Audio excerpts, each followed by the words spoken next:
स्वागत है आपका दोस्तों बिहार न्यूज़ में। मैं हूं फिरदौस गनी और आप देख रहे हैं केडीवी लाइव। दोस्तों आज हो चुका है 15 अगस्त 2026। तो आज की पूरे बिहार की टॉप न्यूज़ लग रहे हैं आपके लिए। वीडियो शुरू करने से पहले आपसे एक रिक्वेस्ट है कि अगर आप पहली बार इस चैनल पर आए हैं तो चैनल को सब्सक्राइब करके बेल आइकन को प्रेस कर दीजिए और साथ ही साथ वीडियो को लाइक कर दीजिए, अपने दोस्तों के साथ शेयर भी कीजिए। तो चलिए चलते हैं आज की खबरों की ओर। दोस्तों आज बिहार न्यूज़ की शुरुआत करेंगे, लेकिन उससे पहले स्वतंत्रता दिवस की आप सबको ढेर सारी शुभकामनाएं। इंडिपेंडेंस डे के इस खास अवसर पर हम यही कामना करते हैं कि आप हमेशा खुश रहें और हमेशा अपने देश के प्रति वफादार रहें और देश के लिए कुछ करने गुजरने की चाहत रखें। तो चलिए चलते हैं आज की खबरों की ओर। दोस्तों आज बिहार न्यूज़ की शुरुआत सबसे पहले करेंगे कि तेजस्वी से ज़्यादा माहौल तो प्रशांत किशोर लूट रहे हैं। क्या सम्राट सरकार की नई मुसीबत बनेंगे प्रशांत किशोर? दरअसल बात है कि बिहार की राजनीति में प्रशांत किशोर लगातार चर्चा के केंद्र में बने हुए हैं। बाकी पूर्व उपचुनाव में सफलता के बाद उनकी राजनीतिक सक्रियता और फिर जनसंपर्क अभियान ने उन्हें नई पहचान दी है। जहाँ कई राजनीतिक विश्लेषकों का मानना है कि वर्तमान समय में प्रशांत किशोर को लेकर के जितनी चर्चा हो रही है वह पारंपरिक विपक्षी नेताओं से भी ज्यादा दिखाई दे रही है। राजनीतिक गलियारों में यह सवाल उठने लगा है कि क्या प्रशांत किशोर आने वाले समय में सम्राट सरकार के लिए नई चुनौती बन सकते हैं?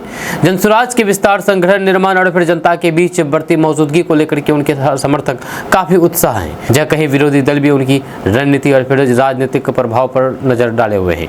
हालांकि बिहार की राजनीति में लंबे समय से स्थापित दलों की मजबूत पकड़ बनी हुई है, लेकिन प्रशांत किशोर का बढ़ता प्रभाव नए समीकरणों को जन्म दे सकता है। आने वाले चुनाव और राजनीतिक घटनाक्रम तय करेंगे कि प्रशांत किशोर केवल चर्चा का विषय बने रहते हैं या फिर बिहार की राजनीति में एक निर्णायक शक्ति के रूप में उभरते हैं।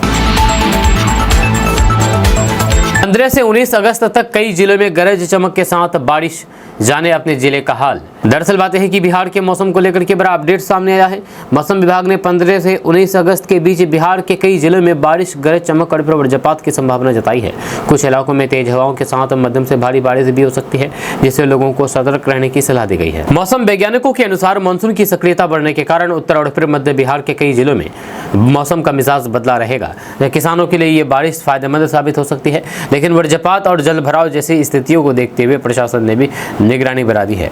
यह लोगों से खुले मैदान और फिर पैरों के नीचे खड़े होने से बचने की अपील की है। आने वाले दिनों में मौसम लगातार बदलता रह सकता है, जहां ऐसे में यात्रा करने वाले लोगों, किसानों और फिर आम नागरिकों को मौसम विभाग की ताजा चेतावनी पर नजर बनाए रखने की सलाह दी गई है। जहां बारिश का ये दौर कई जिलों में राहत भी ला सकता है और फिर कुछ क्षेत्र में परेशानी का कारण भी बन सकता है। बिहार में स्मार्ट मीटर को लेकर केंद्र का बड़ा आदेश, 2 करोड़ 11 लाख उपभोक्ताओं पर पड़ेगा असर।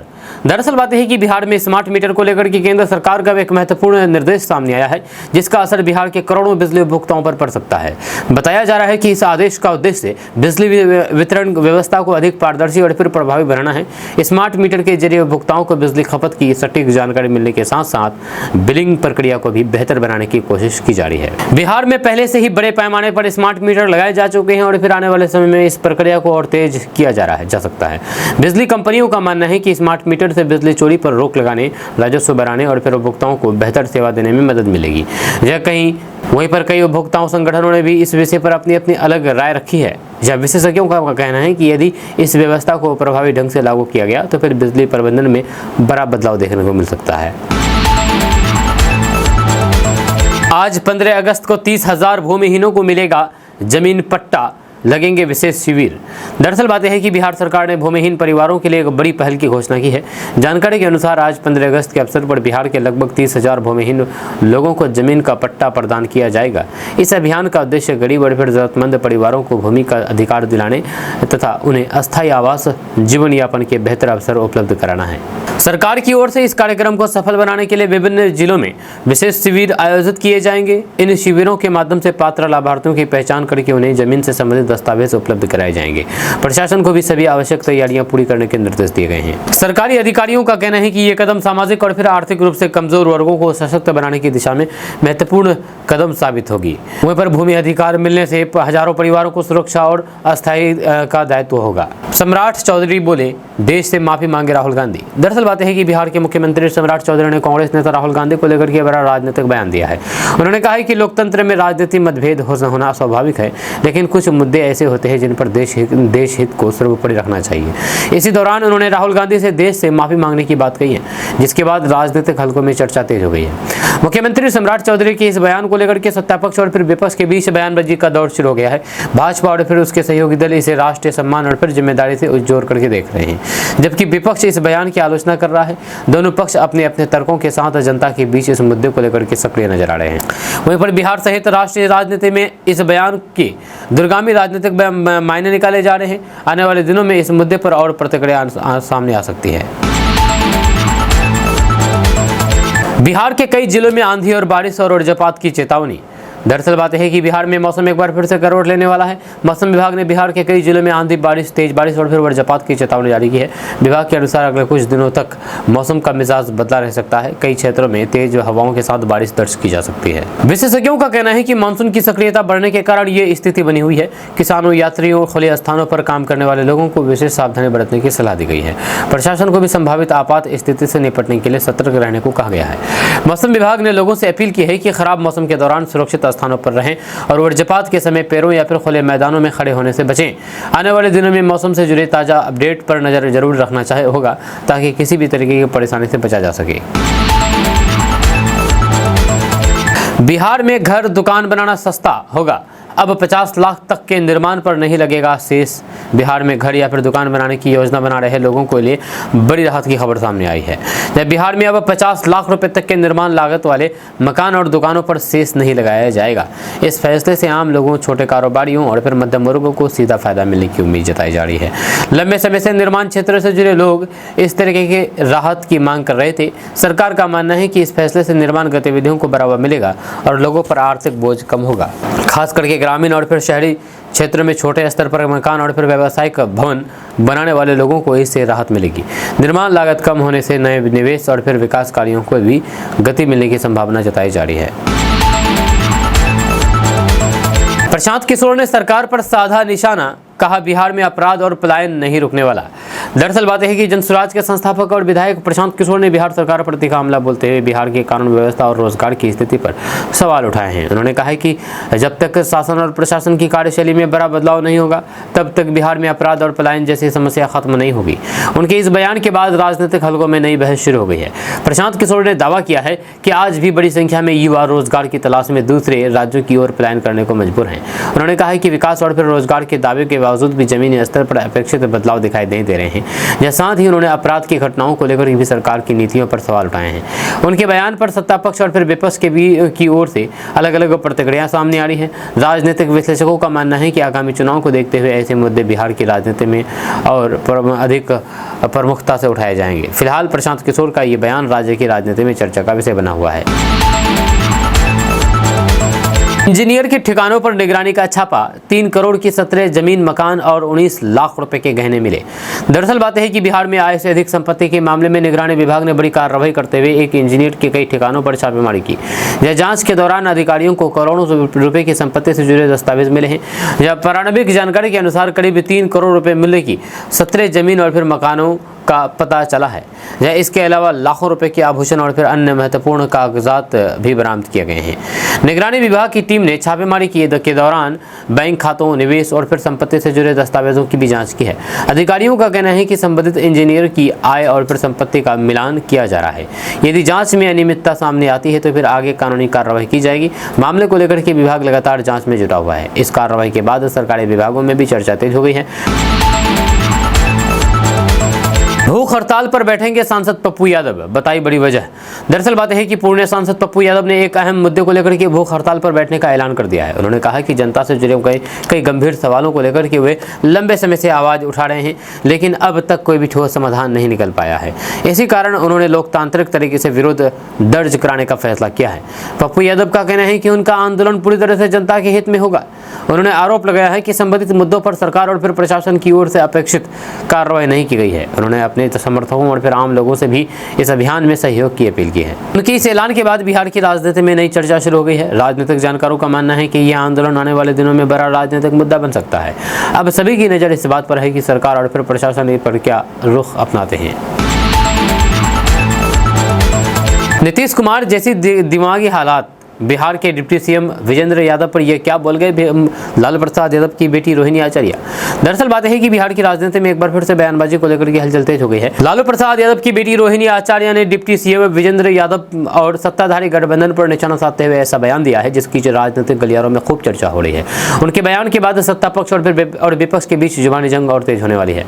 रोहिणी आचार्य ने अपने बयान में सरकार की कार्यशैली और फिर नेताओं की भूमिका पर सवाल उठाए हैं। उन्होंने कहा कि राज्य के महत्वपूर्ण मुद्दों से ध्यान भटकाने की कोशिश की जा रही है, जबकि जनता महंगाई, बेरोजगारी और फिर कानून व्यवस्था जैसे समस्याओं से जूझ रही है। उनके बयान को लेकर के सोशल मीडिया पर भी विभिन्न तरीके की प्रतिक्रिया देखने को मिल रही है।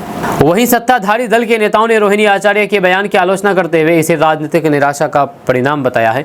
राजनीतिक जानकारों का मानना है कि विधानसभा चुनाव से पहले इस तरीके की बयानबाजी और आरोप प्रत्यारोप का दौर आगे भी जारी रह सकता है।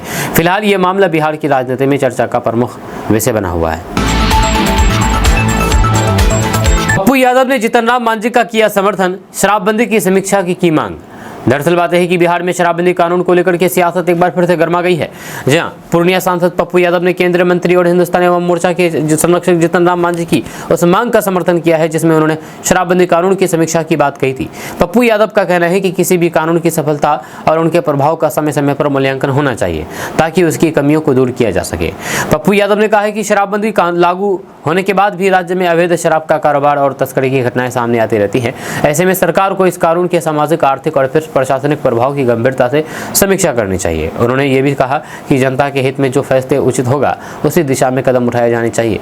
वहीं पर इस मुद्दे को लेकर कि बिहार की राजनीति में बहस तेज हो गई है। सत्ता पक्ष और विपक्ष के नेता अपने अपने तर्कों के साथ सामने आ रहे हैं। राजनीतिक जानकारों का मानना है कि शराबबंदी का मुद्दा आने वाले दिनों में भी बिहार की राजनीति के केंद्र में बना रह सकता है, क्योंकि इसका सीधा संबंध लाखों लोगों और फिर राज्य की नीतियों से जुड़ा हुआ है। सीईसी ज्ञानेश कुमार आ रहे हैं बिहार, 3 जिलों में पहुंचेंगे, फिर नालंदा में होने वाला है बड़ा कार्यक्रम। दरअसल बात है कि मुख्य चुनाव आयुक्त यानी कि सीईसी ज्ञानेश कुमार जल्द बिहार दौरे पर आने वाले हैं। इस दौरान वे राज्य के 3 महत्वपूर्ण जिलों का दौरा करेंगे और चुनावी तैयारियों समेत विभिन्न व्यवस्थाओं की समीक्षा करेंगे। जहां उनके दौरे को आगामी चुनाव के मद्देनजर काफ़ी महत्वपूर्ण माना जा रहा है। प्रशासनिक स्तर पर भी इस कार्यक्रम को लेकर के तैयारियां तेज हो गई है। जानकारी के अनुसार 3 जिलों के दौरे के बाद ज्ञानेश कुमार नालंदा पहुंचेंगे, जहां पर एक बड़े कार्यक्रम का आयोजन किया जाएगा। इस कार्यक्रम में चुनाव आयोग के वरिष्ठ अधिकारियों के साथ जिला प्रशासन के प्रतिनिधि भी मौजूद रह सकते हैं। माना जा रहा है कि इस दौरान मतदाता सूची, चुनावी व्यवस्थाओं और फिर मतदान प्रक्रिया को लेकर के महत्वपूर्ण चर्चा हो सकती है। बिहार में चुनावी माहौल के बीच मुख्य चुनाव आयुक्त का ये दौरा कई मायनों में अहम माना जा रहा है। राजनीतिक दलों की नजर भी इस कार्यक्रम पर बनी हुई है। असम से बिहार शादी की शूटिंग करने आए युवाओं के साथ होटल में हो गया बड़ा कांड। बंद कमरे का ताला तोड़ करके उड़ा ले गए 5 लाख की कीमती सामान। दरअसल बात है कि असम से बिहार शादी समारोह का वीडियो और फिर फोटोग्राफ करने आए युवाओं के साथ एक बड़ी चोरी की घटना सामने आई है। बताया जा रहा है कि जिस होटल में वे ठहरे हुए थे वहां पर कमरे का ताला तोड़ करके चोरों ने लाखों रुपए की कीमती सामान पर हाथ साफ कर दिया। घटना के बाद पीड़ित युवाओं ने स्थानीय पुलिस को इसकी सूचना दी, जिसके बाद मामले की जाँच शुरू कर दी गई। जानकारी के अनुसार चोरी हुए सामान में कैमरे, लैपटॉप और फिर अन्य पेशेवर उपकरण शामिल है, जिसकी कुल कीमत करीब 5 लाख रुपए बताई जा रही है। जब युवक होटल लौटे तो फिर कमरे का ताला टूटा हुआ मिला और अंदर रखा सामान गायब था। घटना से शादी की शूटिंग का काम भी प्रभावित हुआ और फिर पीड़ितों को काफी परेशानी का सामना करना पड़ा। इंसानों के साथ कबूतर भी बना कांवरिया। सीवान के सुरेंद्र ने कराया स्नान, गंगा स्नान और बाबा बासुकीनाथ के दर्शन। दरअसल बात है कि बिहार के सीवान जिले से सावन के पवित्र महीने में आस्था और फिर अनोखे समर्पण की एक दिलचस्प तस्वीर सामने आई है। यहाँ पर सुरेंद्र नाम के एक श्रद्धालु ने अपने पालतू कबूतर को भी कांवड़ यात्रा में शामिल किया। बताया जा रहा है कि उन्होंने कबूतर को अपने साथ गंगा स्नान कराया और फिर दर्शन भी कराए। इस अनोखी कांवड़ यात्रा की चर्चा अब आसपास के क्षेत्र में हो रही है। यहाँ श्रद्धालु सुरेंद्र का कहना है कि उनका ये कबूतर लंबे समय से उनके साथ रहता है और परिवार का हिस्सा बन चुका है। इसी भावनात्मक जुड़ाव के कारण उन्होंने सावन की यात्रा में उसे भी शामिल किया है। यात्रा के दौरान कबूतर को विशेष रूप से सजाया गया था, जिसे देखने के लिए रास्ते में लोगों की भीड़ जुटी रही। जबकि कई श्रद्धालुओं ने इस दृश्य को अपने मोबाइल कैमरे में भी कैद किया। ये अनोखी घटना अब सोशल मीडिया पर भी तेजी से वायरल हो रही है, जब लोग इसे आस्था, प्रेम और फिर इंसान तथा जीव जंतुओं के बीच गहरे संबंध का प्रतीक बता रहे हैं। सावन के महीने में सामने आई ये खबर लोगों के बीच आकर्षण और चर्चा का विषय बनी हुई है। 11 लाख की कंपनी से 22,500 करोड़ का MOU, तेजस्वी ने लगाए सीएम सम्राट पर गंभीर भ्रष्टाचार का गंभीर आरोप। दरअसल बात है कि बिहार की राजनीति में एक बार फिर से आरोप प्रत्यारोप का दौर तेज हो गया है। तेजस्वी यादव ने मुख्यमंत्री सम्राट चौधरी पर गंभीर आरोप लगाते हुए निवेश समझौते यानी कि MOU को लेकर के सवाल खड़े कर दिए हैं। तेजस्वी यादव का दावा है कि मात्र 11 लाख रुपए की पूंजी वाली कंपनी के साथ 22,500 करोड़ के निवेश का समझौता किया गया है, जिसकी पारदर्शिता और फिर विश्वसनीयता पर सवाल उठ रहे हैं। तेजस्वी यादव ने कहा है कि राज्य सरकार को इस पूरे मामले पर जनता के सामने स्पष्ट जानकारी रखना चाहिए। उन्होंने आरोप लगाया है कि बड़े निवेश और फिर रोजगार के नाम पर लोगों को भ्रमित करने की कोशिश की जा रही है। वहीं पर इस मुद्दे को लेकर के विपक्ष लगातार सरकार से जवाब मांग रहा है और पूरे समझौते की विस्तृत जानकारी सार्वजनिक करने की मांग कर रहे हैं। दूसरी ओर सत्ताधारी पक्ष की ओर से भी इन आरोपों का जवाब दिया जा रहा है। राजनीतिक जानकारों का मानना है कि निवेश और फिर विकास जैसे मुद्दे आगामी चुनाव में बिहार की राजनीति के केंद्र में रह सकते हैं। सूप बाजे तो बाजे चलनियों, 30 अगस्त को 10,000 नौकरी देकर के प्रशांत किशोर जवाब देंगे पप्पू यादव। दरअसल बात है कि बिहार की राजनीति में रोजगार के मुद्दे को ऊपर सियासी जंग तेज होती जा रही है। पूर्णिया सांसद पप्पू यादव ने जनसुराज के नेता प्रशांत किशोर पर निशाना साधते हुए बड़ा बयान दिया है। उन्होंने कहा है कि 30 अगस्त को पूर्णिया में 40 कंपनियों को बुला करके 10,000 युवाओं को नौकरी देने की पहल की जाएगी। पप्पू यादव ने अपने बयान में कहा कि युवाओं को रोजगार देने का काम केवल घोषणा से नहीं बल्कि जमीन पर करके दिखाना चाहिए। मीडिया से बातचीत करने के दौरान पप्पू यादव ने प्रशांत किशोर के रोजगार संबंधित दावे पर सवाल उठाए हैं और कहा है कि जनता अब केवल वादे पर नहीं बल्कि वास्तविक परिणामों पर भरोसा करती है। उन्होंने दावा कर दिया है कि वर्षों से वे रोजगार और फिर युवाओं के हित के मुद्दे पर काम करते आ रहे हैं। उनके इस बयान के बाद बिहार की राजनीति में रोजगार को लेकर के नई बहस शुरू हो गई है। दरअसल हाल के दिनों में प्रशांत किशोर भी युवाओं को रोजगार दिलाने और फिर नौकरी उपलब्ध कराने के वादे को लेकर के चर्चा में है। ऐसे में पप्पू यादव का ये ऐलान सीधे तौर पर राजनीतिक जवाब के रूप में भी देखा जा रहा है। सावधान, सिम कार्ड के जरिए चल रहा खेल, डीजीपी विनय कुमार ने चेताया बिहार में बड़ी साइबर क्राइम की घटनाएं। दरअसल बात है कि बिहार में साइबर अपराध के बढ़ते मामलों को लेकर के डीजीपी विनय कुमार ने लोगों को सतर्क रहने की सलाह दी है। उन्होंने कहा है कि साइबर ठग अब सिम कार्ड के जरिए नए नए तरीके अपना करके लोगों को ठगी का शिकार बना रहे हैं। राज्य में साइबर क्राइम की घटनाओं में लगातार वृद्धि दर्ज की जा रही है, जिससे पुलिस और फिर सुरक्षा एजेंसियों की चिंता बढ़ गई है। डीजीपी ने बताया है कि कई मामलों में अपराधी फर्जी दस्तावेजों के आधार पर सिम कार्ड हासिल करके उनका इस्तेमाल साइबर ठगी और बैंक फ्रॉड और फिर ऑनलाइन धोखाधड़ी जैसे घटनाओं पर कर रहे हैं। ऐसे मामलों पर जांच के दौरान ये भी सामने आया है कि अपराधी पहचान छिपाने के लिए अलग अलग सिम कार्ड और फिर डिजिटल माध्यमों का उपयोग करते हैं, जिससे उन्हें पकड़ना चुनौतीपूर्ण हो जाता है। पुलिस ने लोगों से अपील की है कि वे किसी भी अनजान कॉल, मैसेज या फिर लिंक पर भरोसा न करें और अपनी व्यक्तिगत जानकारी किसी के साथ शेयर करने से बचें। साथ ही अपने नाम पर जारी सिम कार्ड की नियमित जांच करें और किसी भी संदिग्ध गतिविधियों की सूचना तुरंत साइबर हेल्पलाइन या फिर पुलिस को दें। अब प्रशांत किशोर ने दी गिरिराज सिंह की कुंडली खोलने की धमकी, कहा कुशवाहा वोटों के चक्कर में। दरअसल बात यह है कि बिहार की राजनीति में एक बार फिर से बयानबाजी तेज हो गई है। जनसुराज के सूत्रधार प्रशांत किशोर ने केंद्रीय मंत्री गिरिराज सिंह पर निशाना साधते हुए कहा कि यदि जरूरत पड़ी तो फिर वे उनकी पूरी राजनीतिक कुंडली खोल देंगे। जो उन्होंने आरोप लगाया है कि कुछ नेता केवल विशेष वोट बैंक को साधने के लिए बयान दे रहे हैं और जनता के वास्तविक मुद्दे से ध्यान भटका रहे हैं। प्रशांत किशोर ने कहा है कि बिहार की राजनीति जातीय समीकरण और फिर वोटों के गणित में उलझी हुई है। उन्होंने दावा कर दिया है कि जनता अब पुराने राजनीतिक तरीके से को समझ चुकी है और आने वाले समय में विकास, शिक्षा, रोजगार और फिर स्वास्थ्य जैसे मुद्दों पर जवाब मांगेगी। उनके इस बयान के बाद राजनीतिक गलियारों में चर्चाओं का दौर तेज हो गया है। वहीं पर प्रशांत किशोर के बयान को लेकर के विभिन्न राजनीतिक दलों की प्रतिक्रियाएं भी सामने आ रही है, जब प्रशांत समर्थक इसे राजनीतिक जवाबी हमला बता रहे हैं। जवाबी विरोधी इसे चुनावी माहौल में सुर्खियां बटोरने की कोशिश मान रहे हैं।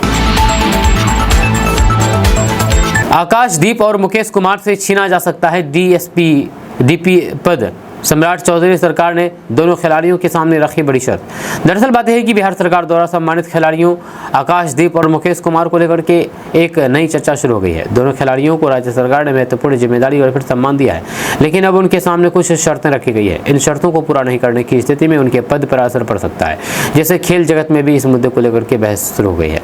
जानकारी के अनुसार सरकार चाहती है कि खिलाड़ियों को दी गई जिम्मेदारियों का निर्वहन निर्धारित नियमों और फिर मानकों के अनुरूप हो। इसी को ध्यान में रखते करते हुए दोनों खिलाड़ियों के सामने कुछ आवश्यक शर्तें रखी गई है।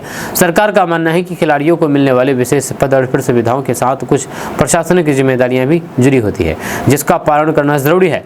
जब इस पूरे मामले का पर खेल प्रेमी और फिर राजनीतिक हलकों की नज़र बनी हुई है। आकाशदीप और फिर मुकेश कुमार बिहार के गौरव माने जाते हैं और उनके प्रदर्शन ने राज्य का नाम राष्ट्रीय स्तर पर रोशन किया है। शराबबंदी कानून में बदलाव करे बिहार सरकार, अब चिराग पासवान ने उठा दी बड़ी मांग। यह दरअसल बात है कि बिहार में लागू शराबबंदी कानून को लेकर के एक बार फिर से राजनीतिक बहस तेज हो गई है। लोक जनशक्ति पार्टी रामविलास के प्रमुख और केंद्रीय मंत्री चिराग पासवान ने राज्य सरकार से शराबबंदी कानून में बदलाव करने की मांग की है। जो उनका कहना है कि कानून के वर्तमान स्वरूप की समीक्षा की जानी चाहिए ताकि इसके क्रियावरण में आ रही व्यवहारिक समस्याओं का समाधान हो सके। चिराग पासवान ने कहा है कि शराबबंदी का उद्देश्य समाज को नशा मुक्त बनाना है, लेकिन इसके लागू होने के बाद कई ऐसे मामले भी सामने आए हैं जिनमें आम लोगों को परेशानियों का सामना करना पड़ा है। उन्होंने सुझाव दिया है कि सरकार कानून की प्रभावशीलता का मूल्यांकन करे और जरूरत पड़ने पर इसमें आवश्यक संशोधन करे, ताकि निर्दोष लोगों को अनावश्यक कठिनाइयों का सामना न करना पड़े। जहां उनकी इस बयान के बाद बिहार की राजनीति में नई चर्चा शुरू हो गई है। एक और कुछ लोग इसे व्यवहारिक सुझाव मान रहे हैं, वहीं पर दूसरी ओर शराबबंदी के समर्थक कानून को सख्ती से लागू करने की वकालत कर रहे हैं। शराब और चीनी से भी ज्यादा खतरनाक है ये एक चीज, डॉक्टर बोले, खाने में रोज डाल रहे हैं 90% लोग। दरअसल बात है कि स्वास्थ्य विशेषज्ञों का कहना है कि हमारी रोजमर्रा की खाने पीने की आदतों में शामिल कुछ चीजें लंबे समय से शरीर को गंभीर नुकसान पहुंचा सकती है। हाल ही में डॉक्टरों ने चेतावनी दी है कि एक ऐसी सामग्री जिसका इस्तेमाल अधिकांश लोग प्रतिदिन भोजन में करते हैं स्वास्थ्य के लिए बेहद हानिकारक साबित हो सकती है यदि उसका सेवन जरूरत से ज्यादा किया जाए तो। विशेषज्ञों के अनुसार कई लोग स्वाद बढ़ाने के लिए इस चीज का अत्यधिक उपयोग करते हैं, लेकिन अत्यधिक मात्रा में सेवन करने से हृदय, रक्तचाप और फिर अन्य स्वास्थ्य संबंधित समस्याओं का खतरा बढ़ सकता है। मैं बात कर रहा हूं नमक की। जी हां, डॉक्टर का मानना है कि लोगों को अपने भोजन में संतुलन बनाए रखना चाहिए और किसी भी खाद्य पदार्थ का ज़रूरत से ज़्यादा सेवन करने से बचना चाहिए, खास करके नमक। स्वास्थ्य विशेषज्ञों ने सलाह दी है कि स्वास्थ्य जीवन शैली अपनाने के लिए संतुलित आहार, नियमित व्यायाम और फिर पोषण संबंधित जागरूकता बेहद ज़रूरी है। साथ ही लोगों को खाने की सामग्री का चयन करते समय सावधानी बरतनी चाहिए और फिर डॉक्टरों की सलाह के अनुसार ही अपने खान पान की आदतों में बदलाव करना चाहिए। बिहार में अपराध पर लगाम, नक्सलवाद से मुक्त हुआ पूरा राज्य, पुलिस में 50,000 से अधिक नई बहाली की तैयारी। दरअसल बात है कि बिहार में कानून व्यवस्था और फिर सुरक्षा व्यवस्था को लेकर के सरकार ने बड़ा दावा किया है। अधिकारियों के अनुसार बिहार अब नक्सलवाद की समस्या से पूरी तरह से मुक्त हो चुका है और अपराध पर प्रभावी नियंत्रण के लिए लगातार कदम उठाए जा रहे हैं। सरकार का कहना है कि सुरक्षा व्यवस्था को और मजबूत बनाने के लिए पुलिस बल का विस्तार भी किया जाएगा। इसी क्रम में पुलिस विभाग में 50,000 से अधिक पदों पर नई बहाली की तैयारी शुरू कर दी गई है। माना जा रहा है कि इससे न केवल युवाओं को रोजगार के अवसर मिलेंगे बल्कि राज्य की सुरक्षा व्यवस्था को भी और मजबूती मिलेगी। जहां सरकार का उद्देश्य थानों से लेकर के विशेष इकाइयों तक पर्याप्त संख्या में पुलिसकर्मियों की उपलब्धता सुनिश्चित करना है। तेजस्वी यादव ने क्यों कहा फर्जी सम्राट सरकार, किया यह बड़ा दावा। दरअसल बात है कि बिहार की राजनीति में एक बार फिर से बयानबाजी तेज हो गई है। तेजस्वी यादव ने बिहार सरकार पर निशाना साधते हुए उसे फर्जी सम्राट सरकार करार दिया है। उन्होंने आरोप लगाया है कि सरकार जनता से किए गए कई वादे को पूरा करने में विफल रही है और जमीनी स्तर पर लोगों को अपेक्षित सुविधा नहीं मिल पा रही है। तेजस्वी यादव ने दावा किया है कि सरकार विकास और फिर रोजगार जैसे महत्वपूर्ण मुद्दों पर ठोस परिणाम देने में सफल नहीं हो पा रही है। उन्होंने कहा है कि जनता अब केवल घोषणाएं नहीं बल्कि वास्तविक बदलाव देखना चाहती है। जहां उनके अनुसार राज्य में कई ऐसे मुद्दे हैं जिन पर सरकार को जवाब देना चाहिए और जनता के सामने अपनी स्थिति स्पष्ट करनी चाहिए। भरत तिवारी के परिवार ने सरकारी नौकरी और मुआवजा को ठुकराया, कहा सरकार पहले दे सजाएं। दरअसल बात है कि भरत तिवारी मामले में परिवार ने सरकार की ओर से दिए गए मुआवजे और फिर सरकारी नौकरी के प्रस्ताव को स्वीकार करने से इनकार कर दिया है। परिवार का कहना है कि उनकी प्राथमिकता आर्थिक सहायता नहीं बल्कि मामले के दोषियों को सख्त से सख्त सजा दिलाना है। इस बयान के बाद ये मामला एक बार फिर से चर्चा का विषय बना हुआ है। परिजनों ने कहा है कि जब तक दोषियों के खिलाफ ठोस कार्रवाई नहीं होती है और उन्हें न्याय नहीं मिलता है तब तक किसी भी प्रकार की सहायता उनके लिए मायने नहीं रखती है। जहाँ उनका मानना है कि केवल मुआवजा देने से न्याय की भरपाई नहीं हो सकती। जहां परिवार ने सरकार से मामले की निष्पक्ष जांच और फिर दोषियों के खिलाफ कड़ी कार्रवाई की मांग की है। इस बीच राजनीतिक हलकों में भी इस मामले को लेकर के प्रतिक्रियाएं सामने आ रही हैं। परिवार के इस फैसले को लेकर के विभिन्न पक्ष अपनी अपनी राय रख रहे हैं, जबकि आम लोगों के बीच भी न्याय और फिर जवाबदेही को लेकर के चर्चा तेज हो गई है। दोस्तों दोस्तों Siliguri high speed rail corridor पर बड़ा अपडेट सामने आया है। अभी तक इसको लेकर के मंजूरी नहीं मिली है। जी हाँ, Delhi, Varanasi, Patna, Siliguri high speed rail corridor को लेकर के सीमांचल और उत्तर बिहार में लंबे समय से उम्मीदें बनी हुई है। खास करके किशनगंज, पूर्णिया, कटिहार और आसपास के इलाकों में ये चर्चा तेज रही है कि बुलेट ट्रेन जैसी हाई स्पीड रेल जल्द इस रूट से गुजर सकती है। लेकिन अब रेलवे बोर्ड की ओर से सामने आई जानकारी ने तस्वीर साफ कर दी है। परियोजना को अभी तक रेल मंत्रालय की मंजूरी नहीं मिली है। हालांकि एक अहम संकेत ये भी है कि इस कॉरिडोर की डीपीआर यानी कि विस्तृत परियोजना रिपोर्ट को अपडेट करने और अंतिम रूप देने की प्रक्रिया जारी है। आपको बता दूं कि Delhi, Varanasi, Patna, Siliguri high speed rail corridor की वर्तमान स्थिति जानने के लिए दायर आरटीआई के जवाब में रेलवे बोर्ड ने स्पष्ट कर दिया है कि इस परियोजना को अब तक रेल मंत्रालय द्वारा अनुमोदित नहीं किया गया है। इसका सीधा मतलब यह है कि फिलहाल इस कॉरिडोर के निर्माण को लेकर के कोई भी आधिकारिक स्वीकृति जारी नहीं की है।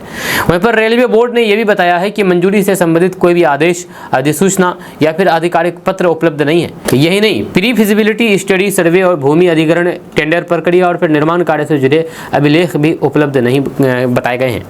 वहीं पर पिछले कुछ समय से इस हाई स्पीड रेल कॉरिडोर को लेकर के लगातार चर्चाएं हो रही थी, जहां कई इलाकों में लोगों के बीच ये उम्मीद बनने लगी थी कि जल्द सर्वे या फिर भूमि अधिग्रहण की प्रक्रिया शुरू हो सकती है। लेकिन रेलवे बोर्ड के जवाब से स्पष्ट हो गया है कि परियोजना अभी उस चरण तक नहीं पहुंची है। यानी कि फिलहाल न जमीन अधिग्रहण शुरू हुआ है और न टेंडर निकला है और न ही निर्माण कार्य की कोई भी आधिकारिक प्रक्रिया शुरू हुई है।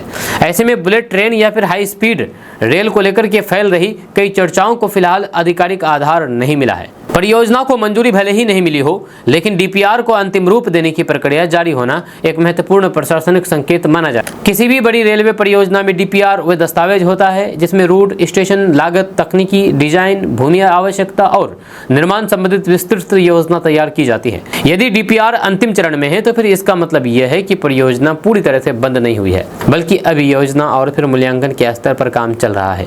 हालांकि अंतिम फैसला रेल मंत्रालय की मंजूरी के बाद ही संभव होगा। आरटीआई में यह भी पूछा गया था कि प्रस्तावित high speed rail corridor Kishanganj जिले से होकर के गुजरेगा या नहीं और यहां पर स्टेशन बनने की क्या स्थिति है। रेलवे बोर्ड ने इस संबंध में कोई भी उपलब्ध आधिकारिक अभिलेख शेयर नहीं किया है। दोस्तों, अब आधार कार्ड बनवाने या फिर अपडेट करने के लिए प्रखंड मुख्यालय के चक्कर नहीं लगाने होंगे। अब बिहार की सभी पंचायतों में पंचायत सरकार भवन पर आधार सेवा केंद्र शुरू किए जाएंगे, जहां पर करीब 64 तरह के नागरिक सुविधाएं मिलेगी। जी हाँ, बिहार के ग्रामीण इलाकों के लोगों के लिए राहत भरी खबर है। अब आधार कार्ड बनवाने या फिर उसमें अपडेट कराने के लिए प्रखंड या फिर जिला मुख्यालय के चक्कर नहीं लगाने पड़ेंगे। पंचायत सरकार भवन में ही आधार सेवा केंद्र की सुविधा मिलने वाली है। पंचायती राज विभाग ने बिहार की सभी 8053 पंचायतों में आधार सेवा केंद्र शुरू करने की तैयारी तेज कर दी है। इसके लिए विभाग और कॉमन सर्विस सेंटर यानी कि CSC के बीच जल्द करार होने की उम्मीद है। वहीं पर प्रस्तावित व्यवस्था के तहत पंचायत सरकार भवन में आधार सेवा केंद्र खोले जाएंगे। यहाँ पर नया आधार बनवाने के साथ आधार में जरूरी अपडेट भी कराया जा सकेगा। इसके अलावा ग्रामीणों को कई सरकारी और फिर नागरिक सेवाएं भी एक ही जगह मिलेंगी। इससे छोटे छोटे काम के लिए प्रखंड मुख्यालय जाने की जरूरत कम होगी। वहीं पर आधार सेवा केंद्र के संचालन के लिए पंचायती राज विभाग और फिर CSC के बीच करार होना है। फिलहाल इसका मसौदा तैयार किया जा रहा है। विभाग कंप्यूटर और फिर दूसरे जरूरी उपकरण उपलब्ध कराएंगे, जब वहीं पर केंद्र का संचालन CSC के कर्मचारी करेंगे। इन कर्मचारियों को मानदेय का भुगतान भी CSC की ओर से किया जाएगा। आधार सेवा केंद्र चलाने के लिए जरूरी लाइसेंस CSC को UIDAI से मिलेगा। इसके लिए केंद्र स्तर से अनुमति भी मिल चुकी है। वहीं पर आधार सेवा केंद्र से होने वाले आय के बंटवारे का फॉर्मूला भी तय किया गया है। केंद्र से मिलने वाली राशि में 80% हिस्सा CSC को मिलेगा, वहीं पर 20% राशि पंचायती राज विभाग को दी जाएगी। केंद्र में काम करने वाले कर्मचारियों को पंचायती राज विभाग का कर्मचारी नहीं माना जाएगा। दोस्तों, पूर्णिया एयरपोर्ट से सफर करना अब और आसान हो जाएगा, क्योंकि अब डायरेक्ट पूर्णिया एयरपोर्ट से सीधे बेंगलुरु के लिए उड़ान सेवा शुरू होने वाली है। ये बड़ी खुशखबरी है। पूर्णिया सांसद पप्पू यादव ने ये बड़ी जानकारी दी है। उन्होंने इससे संबंधित मंत्री से मुलाकात की है। सांसद ने पूर्णिया एयरपोर्ट से मुंबई और बेंगलुरु के बीच सीधी फ्लाइट शुरू करने की मांग की है। इस पर केंद्रीय मंत्री ने भरोसा दे दिया है। जी हाँ, हम आपको इस पूरी खबर के बारे में बताएंगे विस्तार से, डिटेल से। उससे पहले आप हमारे इस पेज को फॉलो कर लीजिए इसी तरह खबरें देखने के लिए। दरअसल बिहार के पूर्णिया एयरपोर्ट से 2 नई फ्लाइट शुरू होने वाली है। जब पूर्णिया सांसद पप्पू यादव ने केंद्रीय नागरिक उड्डयन मंत्री से मुलाकात करके पूर्णिया से मुंबई और फिर बेंगलुरु के लिए सीधी उड़ान सेवा शुरू करने का आग्रह किया है। इसके बाद केंद्रीय मंत्री ने उन्हें बताया है कि पूर्णिया से मुंबई और फिर पूर्णिया से बेंगलुरु मार्ग पर उड़ान अक्टूबर महीने तक संभावित है। उन्होंने कहा कि दोनों शहर देश के प्रमुख आर्थिक, औद्योगिक और रोजगार केंद्र है। पूर्णिया एवं सीमांचल समेत आसपास के क्षेत्रों से बड़ी संख्या में नौकरी, व्यापार और शिक्षा के लिए मुंबई एवं बेंगलुरु जाते हैं। सीधी उड़ान नहीं होने से यात्रियों को पटना या फिर अन्य हवाई अड्डों तक सड़क एवं रेल मार्ग से पहुंचना पड़ता है। इससे समय और फिर पैसा दोनों का अतिरिक्त खर्च होता है। जब पूर्णिया से मुंबई और फिर बेंगलुरु के बीच सीधी फ्लाइट सेवा शुरू होने के बाद यात्रियों का समय और धन दोनों की बचत होगी। जब पप्पू यादव ने नई दिल्ली में गुरुवार को केंद्रीय नागरिक उड्डयन मंत्री किंजरापू राम मोहन नायडू से मुलाकात की है। उन्होंने पूर्णिया एयरपोर्ट से यात्री विमान शुरू होने के 1 साल पूरा होने पर आभार जताया है। पूर्णिया सांसद पप्पू यादव ने कहा है कि जब तक पर्याप्त टर्मिनल, एप्रम, टैक्सीवे और फिर अन्य यात्री सुविधाएं विकसित नहीं होगी तब तक उड़ानों का व्यापक विस्तार व्यवहारिक रूप से कठिन रहेगा। इसलिए निर्माण कार्य और फिर हवाई संपर्क विस्तार दोनों पर समानांतर रूप से कार्रवाई जरूरी है। वहीं पर पप्पू यादव ने केंद्रीय मंत्री को बताया है कि 15 सितंबर 2025 को पूर्णिया में नवनिर्मित पूर्णिया एयरपोर्ट का उद्घाटन करके हवाई सेवा का शुभारंभ किया गया था। लगभग 1 साल बाद भी एयरपोर्ट के अस्थायी सिविल एन्क्लेव का निर्माण शुरू नहीं हो सका। दोस्तों, अगर आप अपने बिजली बिल को जीरो करना चाहते हैं, शून्य करना चाहते हैं, तो ये खबर आपके लिए है, क्योंकि आप अपने घर पर सोलर प्लांट लगा करके अपने घर के बिजली बिल को जीरो कर सकते हैं। आपको बता दो कि सोलर प्लांट लगाने के लिए सरकार की तरफ से 98,000 रुपये दी जा रही है सब्सिडी। यानी कि घर की छत पर सोलर प्लांट लगाने के लिए सरकार की तरफ से आपको 98,000 रुपये मिलेंगे, जिसके बाद क्या होगा, आपके घर का बिजली बिल पूरी तरह से जीरो हो जाएगा। और यहाँ तक कि आप खुद बिजली बेच सकते हैं पावर हाउस को। जी हाँ, पीएम सूर्यघर बिजली योजना के तहत सरकार सब्सिडी दे रही है 98,000 रुपये तक। हम आपको इस पूरी खबर के बारे में बताएंगे विस्तार से, डिटेल से। उससे पहले आप हमारे इस पेज को फॉलो कर लीजिए इसी तरह खबरें देखने के लिए। दरअसल अगर आप भी सोलर प्लांट लगाना चाहते हैं तो इसके लिए पीएम सूर्यघर बिजली योजना के तहत केंद्र सरकार के साथ बिहार सरकार भी अनुदान देने का निर्णय लिया है। इसके लिए बिहार सरकार के कैबिनेट से मंजूरी भी प्राप्त कर ली गई है। ऊर्जा विभाग के अधिकारियों ने कहा कि ग्रीन एनर्जी को प्रोत्साहित करने के लिए बिहार सरकार द्वारा फैसला लिया गया है। अब 3 किलोवाट और फिर उससे अधिक रूफटॉप पैनल पर केंद्र सरकार की तरफ से 78,000 रुपये के अनुदान के साथ राज्य सरकार 20,000 का अतिरिक्त अनुदान देगी। इससे उपभोक्ताओं को 98,000 रुपये अनुदान राशि के तौर पर मदद मिलेगी। साथ ही Bihar state power holding company limited उपभोक्ताओं को इंस्टॉलेशन के लिए कम ब्याज दर पर ऋण की सुविधा भी प्रदान कर रही है। अब सवाल है कि आखिर कितनी मिलेगी सब्सिडी। तो आपको बता दूं कि 1 किलोवाट पर 40,000, 2 किलोवाट पर 80,000 तक की सब्सिडी मिल रही है। आसान भाषा में समझे तो फिर सोलर रूफटॉप पैनल इंस्टॉलेशन के लिए 1 किलोवाट पर 40,000 और फिर 2 किलोवाट तक 80,000 देने का फैसला किया है। इस निर्णय से अब बिहार में शिक्षा, स्वास्थ्य के साथ ऊर्जा के क्षेत्र में भी आत्मनिर्भर बनाने का मास्टर प्लान तैयार किया गया है। बिहार में जन कल्याण के लिए काम कर रही डबल इंजन की बिहार वासियों को सशक्त एवं आत्मनिर्भर बनाने के लिए निरंतर कार्य कर रही है। अब सवाल है कि इस खबर के सामने आने के बाद लोग क्या कह रहे हैं। दोस्तों, आपने आज तक ईंटों में सीमेंट मसाला डाल करके घर बनाते हुए देखा होगा, लेकिन क्या आपको पता है कि बिना सीमेंट मसाले के सिर्फ पानी से घर बनाया जा सकता है? जी हाँ, शायद ही आपने आज तक ऐसा कोई घर देखा होगा जिसे बनाने में सीमेंट या फिर गीले मसाले का इस्तेमाल ना हुआ हो। हालांकि अब स्मार्ट ब्रिक्स यानी कि स्मार्ट ईंटों ने ऐसा संभव बना दिया है। अब ईंटों का डिजाइन इंटरलॉकिंग को सपोर्ट करता है। इसकी वजह से ये ईंटें एक दूसरे में फंसती जाती है। इसके अलावा इन्हें बनाने में ऐसे केमिकल्स और बाइंडिंग एलिमेंट्स का इस्तेमाल होता है जो कि गीले होने पर ईंटों को एक ठोस पत्थर की तरह आपस में जोड़ देता है। हम आपको इस पूरी खबर के बारे में बताएंगे विस्तार से, डिटेल से, कि कैसे आखिर बिना सीमेंट मसाले के ईंट से घर बनाया जाता है।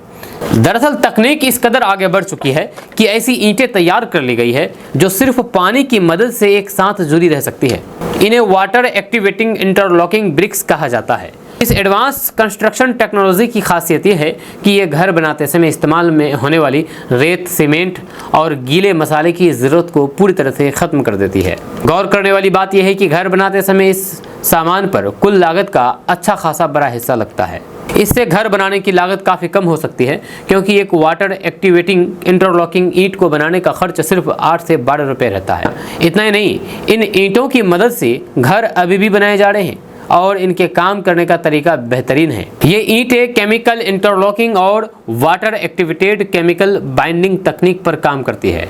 इन खास ईंटों का डिज़ाइन आम ईंटों से पूरी तरह से अलग होता है। जब इन्हें मेल फीमेल पैटर्न में ढाला जाता है, जैसे ये एक दूसरे के साथ फिट हो जाती है। इससे इमारत को मजबूती और ईंटों को आपस में जुड़े रहने की ग्रिप मिलती है।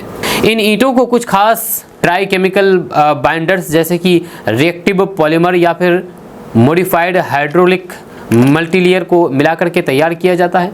ऐसे में ये डिजाइन और मटेरियल के मामले में किसी भी आम ईंट से पूरी तरह से अलग होती है। दोस्तों, किशनगंज और सीमांचल में बेरोजगारी सबसे बड़े मुद्दों में से एक है। ऐसे में सवाल यह है कि अगर एक विधायक अपने विधानसभा क्षेत्र के 10,000 युवाओं को प्राइवेट नौकरी दिलाने की जिम्मेदारी उठाता है तो सीमांचल के कितने युवाओं को रोजगार मिल सकता है? ये सवाल इसीलिए उठ रहा है क्योंकि प्रशांत किशोर हाल फिलहाल ही विधायक बने हैं और वे अपने विधानसभा क्षेत्र में 10,000 युवाओं को रोजगार देने के लिए पहल शुरू कर दी है। जहाँ और युवाओं से रिज्यूम भी मांगे गए हैं, CV मांगा गया है नौकरी देने के लिए। तो ऐसे में सवाल ये है कि हमारे सीमांचल किशनगंज के विधायक भी अगर इस तरह से पहल करें तो क्यों नहीं हमारे इलाके के नौजवानों को, बेरोजगारों को रोजगार मिलेगा। हम आपको इस पूरी खबर के बारे में बताएंगे विस्तार से, डिटेल से। उससे पहले आप हमारे इस पेज को फॉलो कर लीजिए इसी तरह खबरें देखने के लिए, अगर आप फॉलो नहीं किए तो। दरअसल प्रशांत किशोर की ओर से अपने विधानसभा क्षेत्र के 10,000 युवाओं को प्राइवेट नौकरी दिलाने का वादा इन दिनों रोजगार को लेकर के एक नई बहस खड़ी कर रहा है। इसी मॉडल को अगर किशनगंज और सीमांचल में लागू करने की बात करें तो यहाँ भी रोजगार का एक बड़ा लक्ष्य तैयार हो सकता है। किशनगंज लोकसभा क्षेत्र में कुल 6 विधानसभा क्षेत्र आते हैं: बहादुरगंज, ठाकुरगंज, किशनगंज, कोचाधामन, अमौर और बैसी। वर्तमान विधानसभा क्षेत्र के आधिकारिक रिकॉर्ड के अनुसार इन क्षेत्रों का प्रतिनिधित्व क्रमशः मोहम्मद तौसीफ आलम, गोपाल कुमार अग्रवाल, मोहम्मद कमरुल हुदा, मोहम्मद सरवर आलम, अख्तरुल ईमान और गुलाम सरवर कर रहे हैं। यानी कि इन 6 विधानसभा क्षेत्र के ये सभी 6 विधायक हैं। अब एक आसान हिसाब समझिए, अगर इन 6 विधानसभा क्षेत्रों का हर विधायक अपने क्षेत्र के सिर्फ 10,000 युवाओं को निजी क्षेत्र में रोजगार दिलाने की पहल करे तो 6 गुना 10,000 यानी कि 60,000 युवाओं के लिए रोजगार का लक्ष्य बनाया जा सकता है। बेशक विधायक खुद कंपनियों में नौकरी देने वाले नहीं होते, लेकिन वे अपने क्षेत्र में रोजगार मेले का आयोजन, स्थानीय कंपनियों और बड़े उद्योगों से संपर्क, युवाओं का कौशल प्रशिक्षण, प्लेसमेंट कैंप और फिर रोजगार देने वाली कंपनियों को क्षेत्र में लाने की पहल कर सकते हैं। जहाँ किशनगंज और फिर सीमांचल के हजारों युवा आज रोजगार की तलाश में दिल्ली, मुंबई, गुजरात, बेंगलुरु, हैदराबाद और फिर दूसरे राज्यों का रुख करते हैं।